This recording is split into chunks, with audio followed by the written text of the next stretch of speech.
Warahmatullahi wabarakatuh.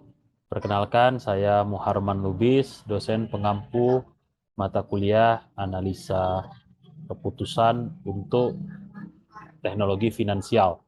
Dan kesempatan kali ini kita akan ngebahas terkait tentang nature, ya, ataupun sifat-sifat, ya, alamiah dari mata kuliah kita ini.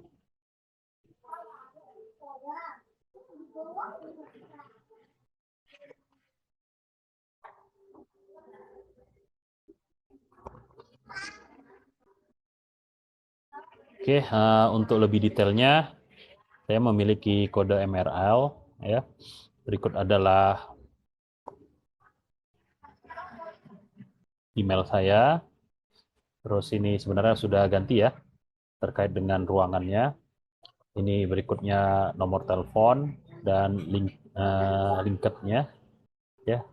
Dan sudah ada beberapa data di Google Scholar maupun di Scopus terkait dengan paper-paper yang sudah saya publikasi. Untuk background, saya lulusan Universitas Utara Malaysia, jaringan. Kemudian saya mengambil master degree di universitas yang sama ya, International Islamic University Malaysia, pada bidang sistem informasi dan cyber law. Oke, pertama kita bisa melihat ya definisi dari analisa keputusan ya dari sinonim yang ada. Oke, pertama adanya decision making ya, jadi pengambilan keputusan, kemudian poin-poin keputusan ataupun operasional ya, pelaksanaan dengan otoritas ataupun kehakiman ataupun keputusan ya yang sifatnya mengikat dan tegas, ataupun sesuatu hal yang sifatnya objektivitas ataupun yang sifatnya dekonstruksi, breakdown ya, membagi-bagi, sintesa ketika kita memperkirakan pro dan konnya, amalgamation ya, penggabungan ataupun kumpulan dari penjelasan-penjelasan. Nah, bisa kita sederhanakan ya, menentukan ya, suatu proses menentukan dengan mengevaluasi setiap aspek keputusan seperti parameter, indikator, ataupun atribut untuk melakukan tindakan yang mungkin menghasilkan ya hasil yang paling menguntungkan dalam konteks tersebut. Ya. Jadi segala sesuatu yang kita ambil karena perkiraan ya kita bakal untung ya, kita bakal dapat benefitnya.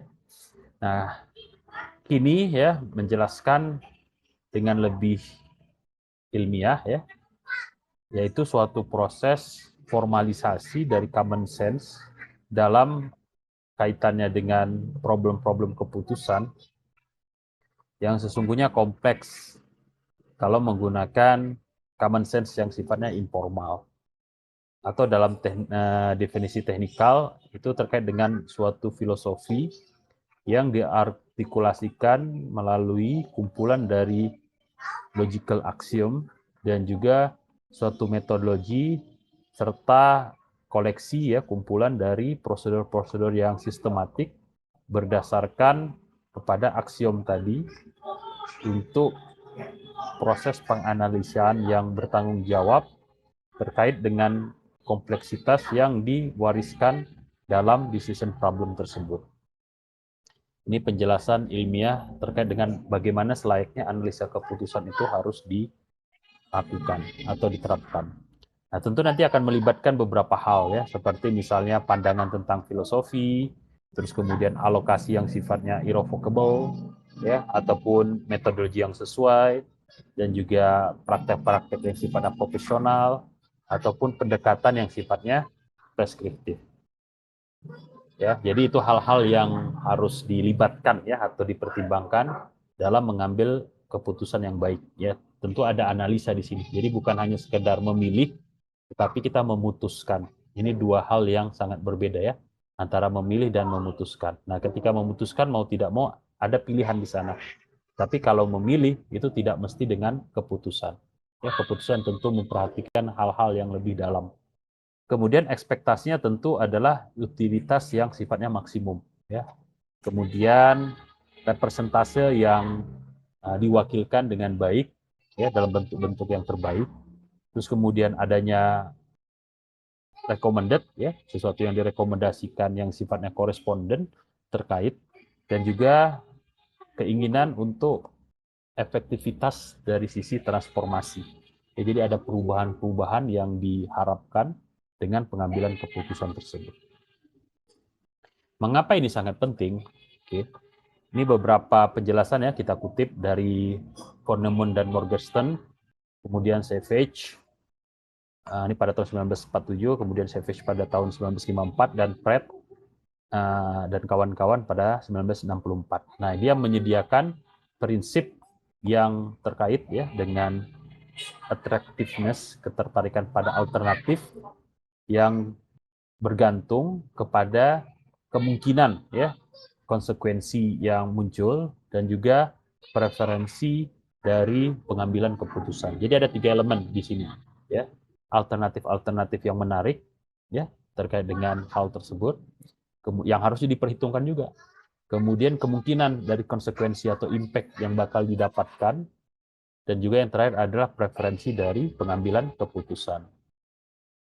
Nah, kalau kita ngelihat dari sisi filosofi, ya, maka analisa keputusan aksiom ini adalah segala suatu keputusan yang memerlukan subjective judgment, ya, di mana kemungkinan dari konsekuensi ya berbagai konsekuensi yang terjadi dan juga desirability ya itu harus dipisah ya. Jadi keinginan dan juga konsekuensi itu harus dipisah dalam proses estimasi menggunakan probabilitas yang ada dan juga utilitas pemanfaatan yang ada secara berbarengan ya.